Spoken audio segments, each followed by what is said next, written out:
Hi hello. Health ഇഷ്യൂസും മറ്റ് ഇഷ്യൂസും ഒക്കെ ആയിട്ട് കുറേ നാളായി നമ്മൾ വീഡിയോ ചെയ്തിട്ട്. എന്നിട്ടും എൻ്റെ കൂടെ കട്ടയ്ക്ക് നിൽക്കുന്ന അൺസബ്സ്ക്രൈബ് ചെയ്ത് പോകാത്ത എല്ലാ സബ്സ്ക്രൈബേഴ്സിനും നന്ദി. ഇന്ന് നമ്മൾ വീഡിയോ കണ്ടിന്യൂ ചെയ്യുകയാണ്. അതായത് ഇന്നത്തെ വീഡിയോയിൽ നമ്മൾ ഡിസ്കസ് ചെയ്യുക അലക്സാണ്ടറുടെ, മാസിഡോണിയയിലെ ഫിലിപ്പ് മഹാരാജാവിൻ്റെ മകനായ അലക്സാണ്ടറിൻ്റെ ഇന്ത്യൻ ഇൻവേഷനെ പറ്റിയിട്ടാണ് നമ്മൾ ഡിസ്കസ് ചെയ്യുക. സോ നമുക്കിനി ഒട്ടും സമയം കളയാനില്ല, നേരെ വീഡിയോയിലോട്ട് പോവാം.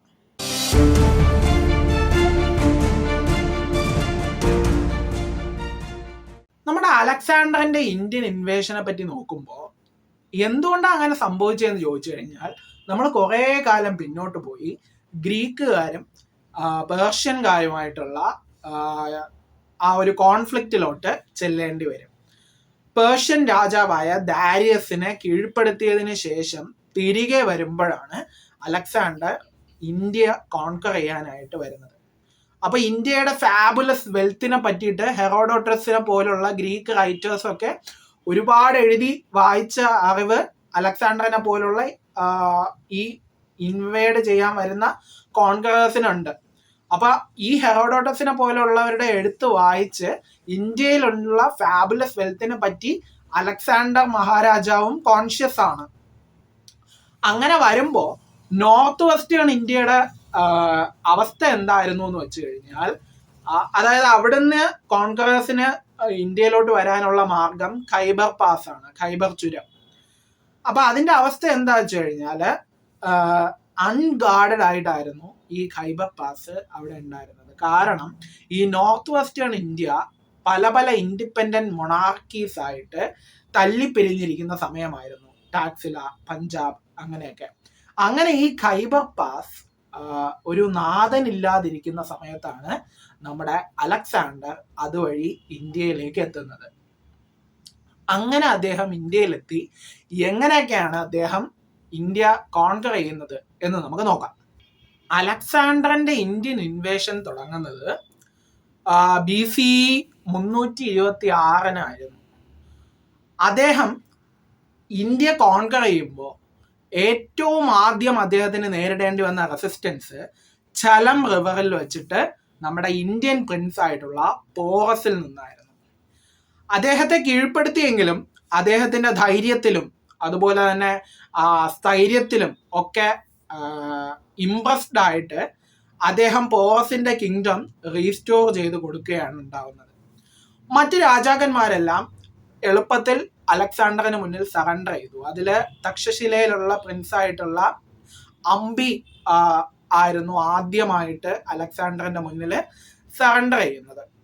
അത് കഴിഞ്ഞ് അദ്ദേഹം ബിയാസ് റിവറിൽ എത്തുമ്പോഴത്തേക്കും അദ്ദേഹത്തിന്റെ സൈനികരെല്ലാം ഹോംസിക്ക് ആവുകയും ബാക്കിയുള്ളവർക്ക് ഡിസീസുകൾ വരികയും അങ്ങനെ മഗധയുടെ സ്ട്രെങ്തിനോട് മുട്ടി നിൽക്കാനുള്ള ഒരു കപ്പാസിറ്റി അവർക്ക് നഷ്ടപ്പെടുകയും ചെയ്തു. അങ്ങനെ അദ്ദേഹം റിട്രീറ്റ് ചെയ്യാനായിട്ട് ഫോഴ്സ്ഡ് ആവുകയാണ്. അങ്ങനെ ഈസ്റ്റേൺ എംപയർ എന്നൊരു സ്വപ്നം അലക്സാണ്ടറിന് നഷ്ടപ്പെടുന്നു. ബാബിലോണിയയിൽ വെച്ചിട്ട് അദ്ദേഹം ടൈഫോയിഡ് വന്ന് മരണപ്പെടുകയും ചെയ്യുന്നു. ഇനി അലക്സാണ്ടർ ഇന്ത്യ ക്യാപ്ചർ ചെയ്തതിലുള്ള ഇഫക്റ്റ് എന്താണെന്ന് നമുക്ക് നോക്കാം. അലക്സാണ്ടർ ഇന്ത്യയിൽ വന്നതിന്റെ എഫക്റ്റുകൾ എന്തൊക്കെയായിരുന്നു എന്ന് ചോദിച്ചു കഴിഞ്ഞാൽ, അല്ലെങ്കിൽ അലക്സാണ്ടർ ഇന്ത്യയിൽ വന്നത് കൊണ്ടുണ്ടായ മാറ്റങ്ങൾ എന്തൊക്കെയാണെന്ന് ചോദിച്ചു കഴിഞ്ഞാൽ, ഏറ്റവും ആദ്യം ഇന്ത്യയും ഗ്രീക്കുകാരും തമ്മിലുള്ള കച്ചവട ബന്ധം, ട്രേഡ് ലിങ്ക് കുറച്ചുകൂടി ശക്തമാക്കപ്പെട്ടു. അതുപോലെ തന്നെ ഇന്ത്യ എന്ന് പറയുന്ന രാജ്യം യൂറോപ്പിന് മുന്നിൽ എക്സ്പോസ് ചെയ്യപ്പെട്ടു. പലതരത്തിലുള്ള, മെയിൻലി 4 തരത്തിലുള്ള കമ്മ്യൂണിക്കേഷൻ ഇന്ത്യയിൽ ഉടലെടുക്കപ്പെട്ടു. 3 കരവഴിയും 1 കടൽ മാർഗം വഴിയും. അങ്ങനെ ഇന്ത്യയും യൂറോപ്പും തമ്മിലുള്ള ട്രേഡ് ലിങ്കും കുറച്ചുകൂടി ശക്തമാക്കപ്പെട്ടു. മറ്റൊരു എഫക്റ്റ് എന്തായിരുന്നു എന്ന് ചോദിച്ചു കഴിഞ്ഞാൽ, ഗാന്ധാര സ്കൂൾ ഓഫ് ആർട്ടിന്റെ ഡെവലപ്മെന്റ് അലക്സാണ്ടർ ഇന്ത്യയിൽ വന്നതുകൊണ്ട് മാത്രം സംഭവിച്ച ഒരു കാര്യമാണ്. ഇനി അലക്സാണ്ടർ ഇന്ത്യയിൽ വന്നതിന്റെ ഒരു ഇൻഡയറക്റ്റ് എഫക്റ്റ് എന്താണെന്ന് ചോദിച്ചു കഴിഞ്ഞാൽ, അതായത് ഡയറക്റ്റ് അല്ലാത്തൊരു എഫക്റ്റ് എന്തായിരുന്നു എന്ന് ചോദിച്ചു കഴിഞ്ഞാൽ, ചന്ദ്രഗുപ്ത മൗര്യന് നോർത്തേൺ ഇന്ത്യ മുഴുവൻ തൻ്റെ കീഴിൽ യൂണിഫൈ ചെയ്യാനായിട്ട് അലക്സാണ്ടറിന്റെ വരവ് സഹായിച്ചു. അപ്പൊ നിങ്ങൾ ചോദിക്കും, അതെങ്ങനെയാണ് അലക്സാണ്ടർ വന്നു പോയി എന്ന് കരുതി ചന്ദ്രഗുപ്ത മൗര്യന് നോർത്തേൺ ഇന്ത്യ മുഴുവൻ യൂണിഫൈ ചെയ്യാൻ പറ്റി എന്ന് പറഞ്ഞു കഴിഞ്ഞാൽ അത് കുറച്ച് കൂടുതലല്ലേ എന്ന് നിങ്ങൾ ചോദിക്കും.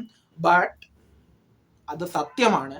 കാര്യം നോർത്ത് വെസ്റ്റേൺ ഇന്ത്യയിലുള്ള ചെറിയ ചെറിയ മൊണാർക്കീസിനെ എല്ലാം തന്നെ അലക്സാണ്ടർ ഇവിടെ വന്ന് തോൽപ്പിച്ച് അവശരാക്കിയിരിക്കുന്ന സമയത്താണ് നമ്മുടെ Chandragupta Mauryan northern India conquer ചെയ്യാനായിട്ട് വരുന്നത്. അപ്പൊ അവർക്ക് ഈ ഓൾറെഡി അവശരായ മൊണാർക്കീസിനെ യൂണിഫൈ ചെയ്യുക എന്ന് പറയുന്നത് അത്ര പണിയുള്ള ഒരു എഫേർട്ട് ആയിരുന്നില്ല.